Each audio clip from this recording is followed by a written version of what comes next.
Hello mga kababayan, kumusta po kayo? Magandang buhay. Welcome po muli sa aking YouTube channel, Analisa Reality Vlog. Bago ang lahat, thank you po sa suporta niyo sa akin, to my new subscriber. Welcome po sa aking munting kubo. Nandyan sa comment section, nagbibigay ng sarili nilang opinion din sa aking mga ginagawang reaction. Thank you. Mga nagla-like, ayan, mga nagsishare, mga silent viewers, thank you po sa inyo. And please support po Ka-Business Official, Papa Dins TV, Ka-Business Family, mga kagwangs, at saka ang aking mga kasama po mga reactors dito sa Ka-Business Official. At the same time, shout out po ang support din ho natin. Syempre, si Kuya Bar Santos Matubang, Ate Edna Vlogs, Kalinga Prab, si Jack Tapia Matubang, at ang aking mga kasama mga reactors po, at ang mga reactors din ho ng Kalingap. So ito ngayon, nagkaroon lang ho ako ng kunting interest dito sa naging vlog nila Intoy, na pumunta sila doon kila Sandra, kila Nanay Mercy, na yung purpose nila ay makibalita sa nabalitaan nila. Nag-chat daw to si Sandra na pumunta doon si Bong. So, syempre sa comment section, doon tayo naglalabas din tayo ng ating mga sariling opinion doon sa comment section ni Pinono Ka-Business. At may naging question kasi dito si Intoy, na sabi niya, bakit daw ito si Bong doon pa pumunta kila Sandra para lang makausap si Jinky? Yun ang tanong ni Intoy doon. Para sa akin kasi, ang problema nga, secret nga, sabi ni Bong, may problema secret, hindi sinasabi. So, alam natin ang ugali ni Bong. Hindi yan basta-basta magsasalita. Sinasarili niya. So, yun ang ngayon. Lahat tayo nakahang up, question mark. Kasi nga tama, bakit hindi siya bumalik kila Ka-Business para doon siya magsabi, nakakausapin niya si Jinky kung ano man ang kanyang gustong sabihin para doon. So, lahat tayo puro haka-haka. Puro mga baka kung ano yung nangyari. Kahit ako, nagtatanong ako sa aking isipan, bakit ganun? Alam naman natin, nagpaliwanag, mga sinabi yung mga, parang mga reason nila Ate Vera, di ba? Na baka yun ang reason din ni Bong kung bakit umalis. Pero ngayon ito, bakit siya pumunta doon kila Sandra? Gusto ba niyang magkaayos muli sila ni Jinky? I mean, hindi man sila nag-away. Gusto ba niya na talagang matupad yung kanyang gusto na magkaroon ng asawa?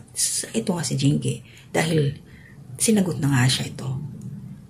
Kasi sa ngayon hanggat wala po silang closure, nandun pa rin yung sila. Kaya ngayon, ito, si Jinky, hindi rin natin alam kung ano ang magiging desisyon niya. Diyan sa comment section, sabi, may nabasa ako. Hindi ko na, mahaba kasi wala akong isang cellphone. Isa siyang kababayan natin, nasa labas ng bansa, wala sa Pilipinas. Sabi niya, okay lang naman daw bumalik si Bong sa Ka-Business. Pero, wag nang dumating pa sa point na maging asawa pa si Jinky kasi talagang kawawa ang babae. Totoo naman po talaga. Magiging kawawa kasi nga ito si Bong, immature. So, hindi nga siya pwedeng mapagsabihan. Kaya, pwede siyang bumalik. Sa bumalik. Merong upload niya si Pinono, hindi ko pa napapanood. Kaya lang, dito lang ako sa naging question mark din kay Intoy kung bakit doon. At ito nga, nabash nga si Intoy na wag nga daw pangungunahan si Bong. Yun naman po yung kay Intoy, hindi naman ho yun period. Ano din yan? Yung sa kanya is, naguguluhan din yung kanyang isipan. Puro question mark. Parang tayo din. Puro nagtatanong din. Kasi yung kapasidad ng isip ni Bong, hindi katulad ng kapasidad ng isip ni Intoy, isip ko at isip nating lahat. Iba po kasi si Bong. Kulang, wala ko kasi siyang pinag-aralan. Hindi niya kayang timbangin ang mga pangyayari, yung mga sitwasyon. Siguro, yung mismong time na nangyari ang kanyang problema, ang kanya lang naisip, umalis, magtampo. Tapos baka ngayon nakapag-isip-isip na siya, baka nahihirapan na din kasi sabi nga ni Nanay Mercy, may nakaamoy nga daw, mabaho na si Bong, ilang araw nang walang palit ng damit, walang ligo, saan siya natutulog, so wala na nga daw pera, ano yung kinakain niya. So nai-imagine ko lang, so kung ito si Bong talaga magtutuloy-tuloy, mapapabayaan, malamang sa malamang balik sa uno, makikita na naman natin si Bong yung katulad nung dati. Baka mas masahol pa. At ito pa mga kabisnes, no, naiisip ko, what if talagang halimbawa lang po umayaw na talaga si Jinky dahil nga yung naranasan niya for the very first time. Kasasagot lang niya, yun na kagad ang ginawa ni Bong. Paano na lang kung sabihin ni Jinky, ayoko na Bong, wag na nating ituloy ito. Hindi na ako magpakasal sa'yo. Ano kaya ang mangyayari kay Bong? Matatanggap niya kaya yun? Hindi kaya siya lalong malugmok? Sa tingin niyo mga kabisnes, na mga nandyan nanonood sa kwento ng buhay ni Bong. Kasi magiging another frustration na naman yun sa kanyang buhay. Di po ba? Baka mas lalong sabihin niya, isipin niya, wala nang silbi ang buhay ko. Itutuloy-tuloy ko na lang to. Dito na lang ako, mangangalakal, sa kalsada, maglalagalag, kung may pera, iinom, pababayaan ko na lang ang sarili ko. May posibilidad pong mangyari yun. So may mga nababasa ko sa comment section na iparehab na naman si Bong daw. Dali na lang sa rehab. Kasi total na pagkasundo na daw dati. Hindi naman nadala. Kaya lang question mark pa rin po. Kasi ang rehab kasi, gastos. Number 1. Pangalawa, paglabas, ang environment, ganun pa din ang mangyayari. Kasi kung tutuusin, okay na si Bong Nakita naman natin yung itsura niya Kaya lang, hindi siya pwedeng makaranas ng sama ng loob, ng problema, kasi hindi po niya kayang dalhin. Ang kanyang nagiging outlet ay lumayas, mapag-isa, gawing takbuhan, iinom siya. Yun po yung napapansin ko kay Bong.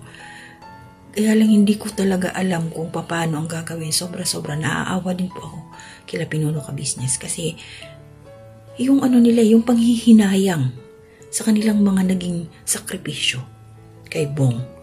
Ngayon barang nabaliwala na naman. Hanggang saan po paulit-ulit na gagawin ni Bong ang ganun? At hanggang saan masasaktan sila Pinuno Ka-Business? Masakit po yun para sa kanila. Yung ginawa ni Bong. Ang panguunawa sa kanya na kahit anong gawin, ganun pa din. So, ito yun, na-imagine ko lang, naglaro sa isipan ko, gabi habang nakaiga, sabi ko, what if hindi na talaga bumalik si Bong, tapos, ayan, may makakita, i-vlog ng iba. Ano kaya? Pumayag kaya si Bong na i-vlog siya ng iba kung sakasakali. So, yun po ang ating babantayan. Yun po yung ating abang-abangan. Kasi kung may mag-vlog na iba, makikita naman ho natin. Pero sana, respeto na lang kay ka-business. Kung sino man, kasi kilala niya si Bong Huwag sana nilang ibablog si Bong. Tulungan nila off-cam. Yun lang. Sa off-cam, tulungan nila. Huwag nilang isisingit. Kasi ang mangyayari doon, pag merong makialam na i-vlog si Bong, si ka-business na naman po ang titirahin. Ang mababash dito. Sasabihin na pagkatapos pagkakitaan, pinakawalan, pinabayaan na. Posible pong mangyari yun. Nag-a-advance thinking lang po ako. Kaya sana po, kung sino man dyan, wag ho sana ninyong ibablog si Bong. Respeto nyo si ka-business. Respeto nyo po. Yun lang yung akin. Nag-a-advance po ako. Kasi malamang may posibilidad po talaga. Maliban na lang kung maibablog nyo si Bong na mayroon kayong pahintulot kay ka-business. So wala na tayo yung problema. So yun lang po yung aking reaction na pag-pray natin si Bong. Hindi natin alam kung ano yung tumatakbo sa kanyang isipan. Lahat tayo ay nagtatanong. Wala tayong Basta kawawa po talaga kung ito si Jinky. Jinky, ito, advice ko lang sa'yo. Kung awa ang nararamdaman mo kay Bong para halimbawa pakasalan mo siya, pag-isipan mo mabuti. Pag-isipan mo. Kasi sinabi rin ni Pinuno Ka-Business na hindi niya maigagarantiya na si Bong ay hindi na magiging ganyan ulit. Yung paulit-ulit na lalayas, iinom o kung nakasanayan na kasi niya yan Magpapalamig siya. Paggaganahan tayo na okay siya, pero sa huli, magsasawa din babalik pa rin yan sa kanyang pinanggalingan. Ganun po talaga. So mag-iingat po tayong lahat. Basta lahat po kayo na nandyan lagi nakasuporta sa akin. Maraming salamat po sa inyo. More blessings po sa buong pamilya ninyo at harinawa. Bawat isa sa atin, kayo riyan nasa maayos na pangangatawan, nakakaraos sa pang-araw-araw na pangangailangan. Yun lang naman ang atin makakain tayo 3 times a day. Okay na at healthy lang po.